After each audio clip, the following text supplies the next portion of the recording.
Welcome back to Morning After, everyone. It is 10:15 here on this Friday morning, and Operation Kindness is the leading life-saving animal shelter in North Texas. Ed Jamison is their CEO, and he's joining us now with some tips on how to adopt, especially during the holidays. And Ed, I want to start with that because I'm wondering if there are any special considerations during the holidays when it comes to adopting pets. Do families, for example, maybe rush the process because they want to have the pet there by Christmas Day? I don't think so. I mean, at any time, it shouldn't be a surprise. The family should have talked about that they were wanting to add a pet. It can be a great time because people are typically off work, off school, and and that they're home, so they'll have that extra time to be able to spend with the animal. But you shouldn't surprise it when there's never been a discussion about adding a pet. But it can be a really great time if everybody's on board. So that's the tip. Don't surprise someone. Make it part of the holiday process, and then just celebrate your new family member on Christmas Day. Exactly. Well, I hope people know this. We stress it a lot. We talked about puppy scams the other day and people losing money. That's one aspect. The other thing is when you buy from a breeder, you might be perpetuating a puppy mill. You don't really know where the dog is coming from. Those are just a couple of the reasons why people should be going the way of rescues, but stress to them the importance of it, what it means to our community.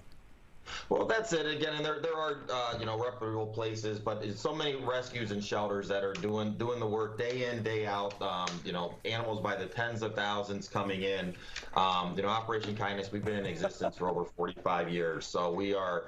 We're reputable. We stand by the amazing animals that we're helping out. And when you're adopting from a shelter, you're saving 2 lives. You're opening up another space for the next animal that needs to fill in that spot. So.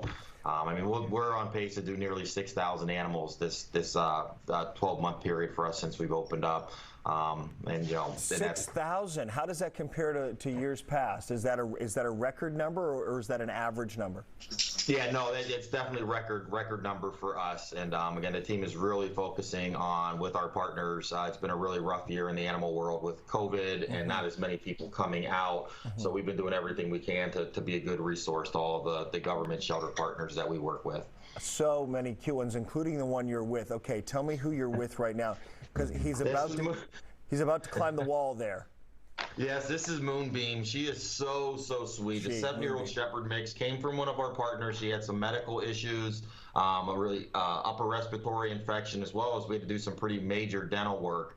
And I know she jumped off here now and is looking out the window at the other office dogs, but it's just the sweetest dogs. And we have so many dogs and cats just like Moonbeam that are great. They needed a second chance, and we were happy we were able to be here to give them that. We've had this conversation before with other animal rescue advocates. I've sort of seen it for myself. When you begin to care for them and you get them the dental work and you get them the health treatments they need, they really do come alive. It's almost as if they know you've helped them find a new lease on life. I would absolutely agree with that. It's why I've been in the business for so long, and in these just very stressful times that we have ourselves in. I'm really convinced that these family pets oftentimes are the things keeping things together and keeping us positive, because these animals, they just want love, they just want companionship.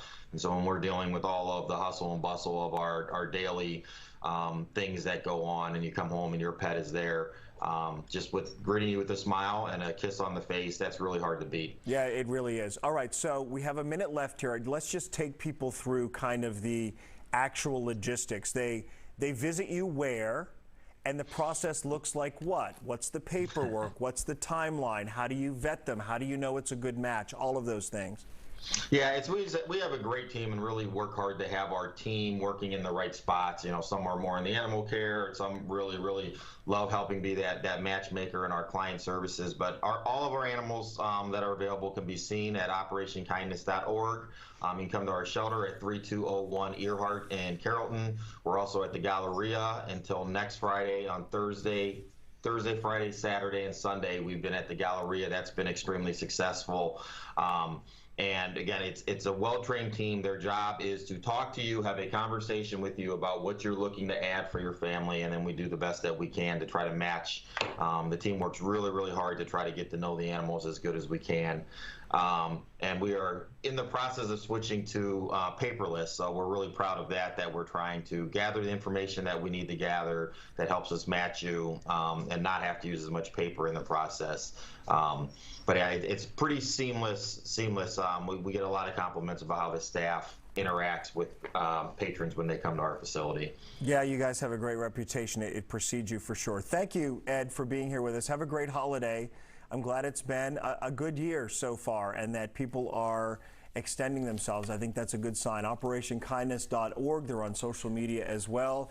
And again, there is Earhart Drive. That's their actual shelter. You can go there and visit. But his integration with Operation Kindness at Galleria Dallas, which gets so much traffic, as he said, has also been successful. So it's nice to see those partnerships as well. Yes, and make sure you check the hours for Galleria, because if you go there and they've gone for the day, there are little stuffed puppies in there.